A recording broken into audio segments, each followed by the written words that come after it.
If you were to go back in time and talk to your 20-year-old self, would you do anything differently? Go back in time to your 20-year-old self.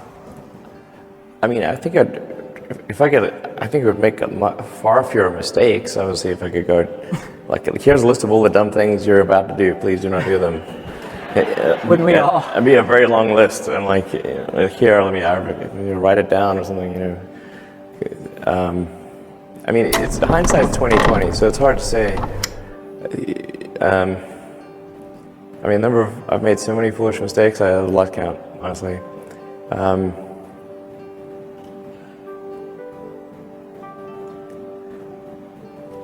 mean, some of these things I just wish that's simple sort of mantra, management by rhyming. I mean, it worked for Homer, okay?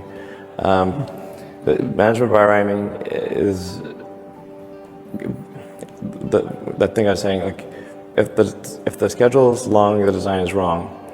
We've overcomplicated the design many times.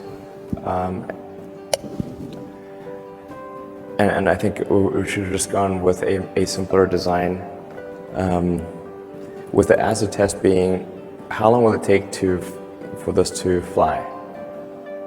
And if it's going to take a long time, don't do it. Do something else. If you look at, say, Falcon 9, it's got an aluminum lithium tank, but then the unpressurized structures are carbon fiber composite. And really, one of the worst possible things you could do to a joint is take something with a high coefficient of thermal expansion, high CTE, take it from room temperature to cryo, and then connect it to something that has zero CTE, basically zero, like carbon fiber. So now you've got a real pain in the ass joint, basically. Right. So in order for that to work, you've got the tank's got to shrink radially, and you've got these super expensive, heavy bolts that are like a beam and bending across, that are then taking load into the interstage, and they desperately want to shear off or snap off. This is crazy. Really you should just have a continuous metal structure. That's obvious. That should be done. That'd be way better.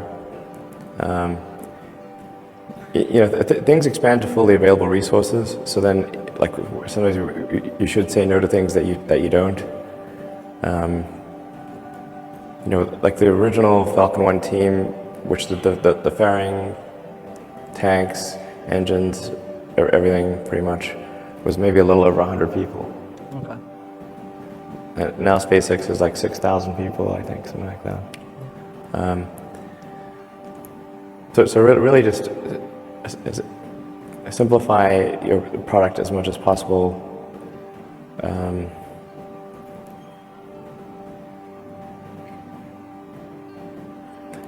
And then, like, if I think of some of the ways in which, how does a smart engineer make dumb mistakes,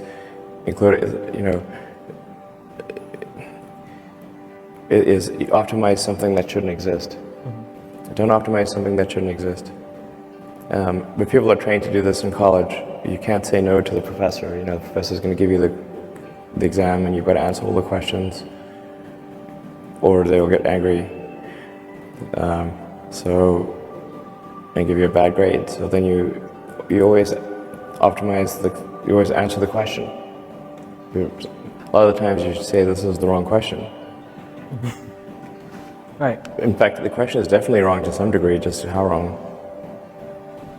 And I think just generally taking the approach that your design is some degree wrong, probably a lot more than you think. Your goal is to make it less wrong over time.